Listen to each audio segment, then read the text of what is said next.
Hello everyone, welcome to my new blog. তো আজকে আমাদের বাড়িতে চলে এসেছে দিদান, আর সেই খুশিতে এখন আমি বানিয়ে ফেলবো এগ রোল। তো আমার হাতে যে কাগজটা দেখতে পেলে সেটা দিয়ে এগ রোলটা র্যাপ করবো। এখানে দেখো এগ রোলের ভেতরে যে ভেজিটেবলসগুলো যাবে সেগুলো কিন্তু মা কেটে একদম রেডি করে রেখেছে, এমনকি ময়দাটাও মেখে রেখেছে। আমাকে জাস্ট এগ রোলটা বানাতে হবে। আদার্স যে কাজকর্মগুলো সব কিন্তু দেখো মা করেই ফেলেছে। তো এই যে এখানে দেখতে পাচ্ছ ডিম, আর দেখো এগরোলের যে রুটিটা সেটা কিন্তু আমি খুব সুন্দর করে গোল করে বেলে নিয়েছি। আর মা বাবা যেহেতু এখন বাড়িতে নেই তাই মা বাবারটা পরে করবে, এখন আমার আর দিদানেরটাই করে নিচ্ছি।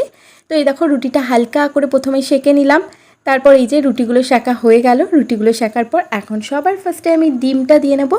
তো আমি এই প্রসেসেই করি, আমি জানি না আমি ঠিকঠাক করছি কিনা, আসল কথা হচ্ছে খেতে টেস্টি হলেই হলো। সেই জন্যই আমি যেভাবে পারি আমি আমার মতন করেই চেষ্টা করছি। তারপরে দেখো ডিমটা ভেজে নেওয়ার পর ডিমের সাথে রুটিটাকে একদম চেপে দিলাম যাতে ডিম থেকে রুটিটা কোনোভাবেই খুলে না বেরিয়ে আসে।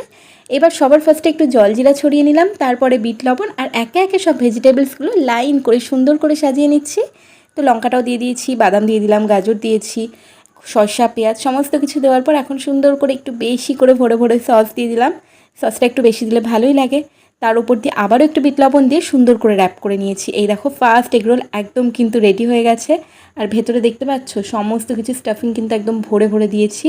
তো এরপর দেখো এই যে সেকেন্ড এগরোলটাও করে নিলাম, এটার মধ্যেও একদম সস ভরে ভরে দিয়েছি। দুটো এগরোলই কিন্তু একদম রেডি হয়ে গেছে। এবার চলো দিদানের কাছে নিয়ে যাই, দেখি দিদান কি বলে।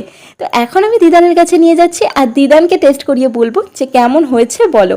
তো তোমরা শুনে নাও দিদানের থেকে দিদান কি বললো। Thank you. খেয়ে বলো কেমন হয়েছে। একটু বেশি করে খাও, এখনো তো খেয়ে তো তুমি টেস্টই করলে না। এইদিকে তাকিয়ে বলো কেমন হয়েছে, লজ্জা পাচ্ছি মনে হয়। ভালো হয়েছে। সত্যি বলছো? ভালো হয়েছে। এখনো পুরোটা খাওনি, কেউ বিশ্বাস করছে না। খাবো, খুব ভালো হয়েছে। আর একটু খেয়ে দেখো, তো উপরে সবাই রুটিটা খেলে। ভালো আছে? সব ঠিক আছে? সব ঠিক।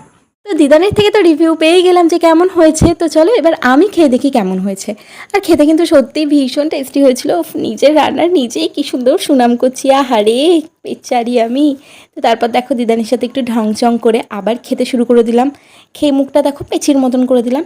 তো যাই হোক, আবার একটু দেখাচ্ছি তোমাদেরকে, তোমাদেরও যাতে একটু লোভ লাগে। খাওয়া দাওয়া কমপ্লিট করে বোর হচ্ছিলাম, তারপরে এই যে সাইয়ারা চালিয়ে দিলাম। তো এইভাবে বাইকের পেছনে শক্ত করে বেঁধে নিয়ে যাওয়ার তো কেউ নেই, তাই এটা দেখেই শখ মেটাচ্ছিলাম। শখ মেটানোর পর দেখো আরও সিনগুলো দেখতে থাকছিলাম। তো এইভাবে কিছুটা টাইম কাটাচ্ছিলাম। তো এইভাবে তো আমার টাইমটা পাস হয়ে গেল। তারপর ভাবলাম যে ভিডিওটা খুব বড় হয়ে যাচ্ছে, এবার তো আমাকে শেষ করতে হবে। তো ভিডিওটা দেখে জানিও তোমাদের কেমন লাগলো, আর ভালো লাগলে অবশ্যই লাইক কমেন্ট করে জানিও। তো দেখা হচ্ছে নতুন কোনো ভিডিওর সাথে। ততক্ষণ পর্যন্ত তোমরা সবাই সুস্থ থেকো, ভালো থেকো, আর অনেক ভিডিও জমা আছে তোমাদের সাথে শেয়ার করবো। এখনকার মতন টাটা।